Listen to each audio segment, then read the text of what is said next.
All right, Pliny's next letter is addressed to his friend Sora. Sora was a leading senator in Rome during Pliny's lifetime and served 3 different times as consul. He was also a advisor to the Emperor Trajan and just generally somebody that Pliny looked up to for his intellectualism, general, vastness of his knowledge. And so this particular letter is going to be about the belief in ghosts. So he begins in the first line by addressing it to his friend Sora. And then he's going to say that leisure or free time offers, this is Pliny speaking, of course, in the first person, so he says, leisure offers to me an opportunity, your direct object, me, he being the indirect object. And then we have a genitive gerund, an opportunity of learning.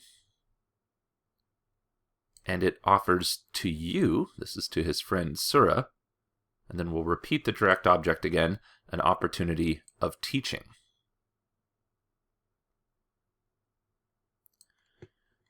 Igitor, therefore, I would wish velem, scere, to know, and perquam, it's going to just be an adverb here, to know thoroughly, or to know very well.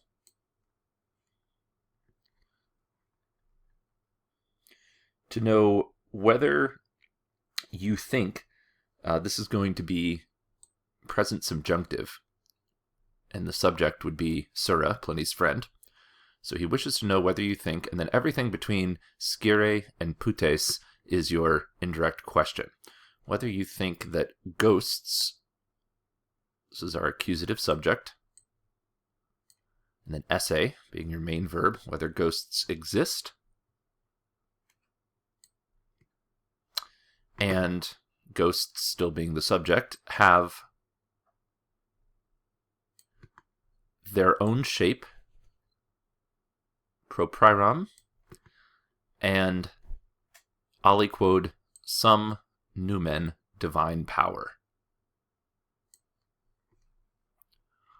Or, on, being our alternative on the next line, or, let's see, empty,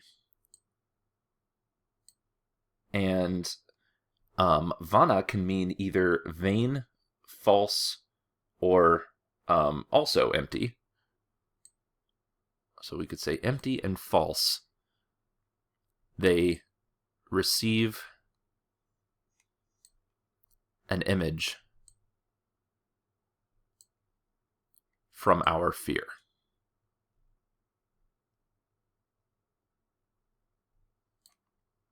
So in other words, are these kind of real things that have some sort of like true power we should be concerned about, or are they nothing more than just sort of these empty images that our imagination sort of conjure?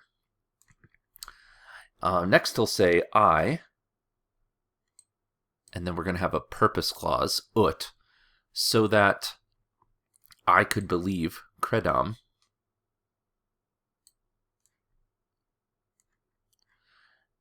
so that I could believe that, let's see, we'll imply an eos referring to ghosts. And this would be they, esse, that they exist. So I, in order that I could believe they exist. In primus, especially, ducor, I am led, in other words, like led to the belief, eo, by this, would be your ablative of means. And then now he's going to explain this story that has really convinced him that there really might be something to do with ghosts. He says, because, audeo, I hear,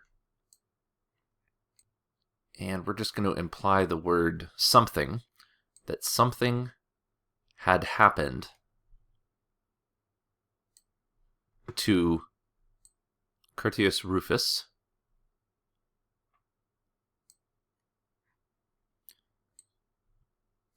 ad hoc, at this point, this is referring to his friend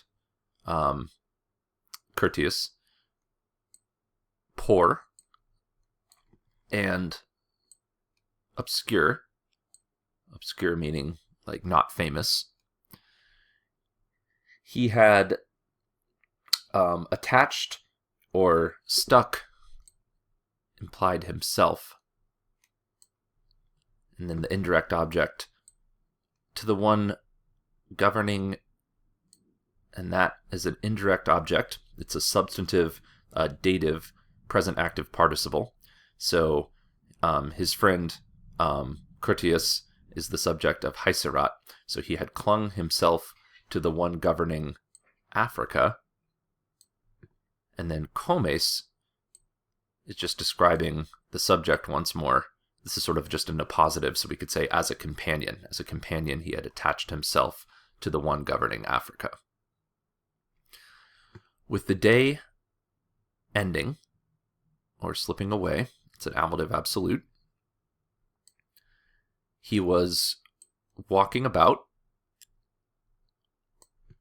in a portico or a colonnade, just a long covered walkway supported by columns, kind of open to the air in terms of the walls on either side. And a figure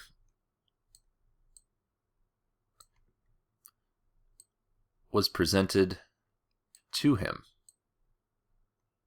Mularis is a genitive that goes with figure, the figure of a woman.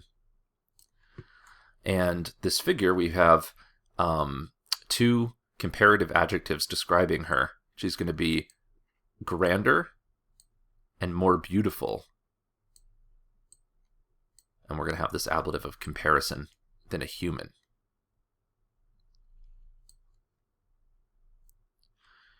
She, the figure, said, Dixit, to the terrified man.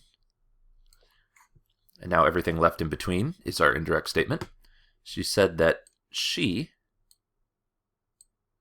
and because we're in indirect statement, we don't have our verb, so we'll always imply the verb of being where necessary with Pliny. So we have essay here. So she said that she was Africa, Africa personified. And as an appositive to her being Africa, she was the foreteller or the prophetess of future things.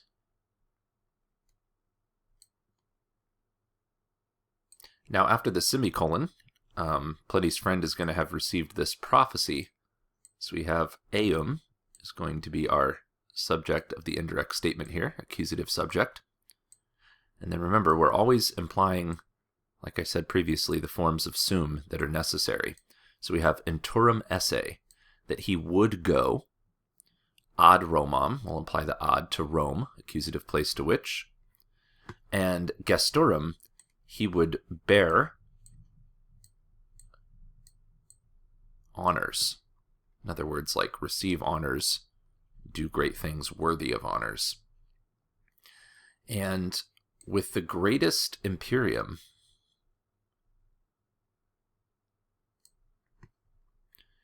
he would return. We have all these future active infinitives where we're implying essay here, 3 of them.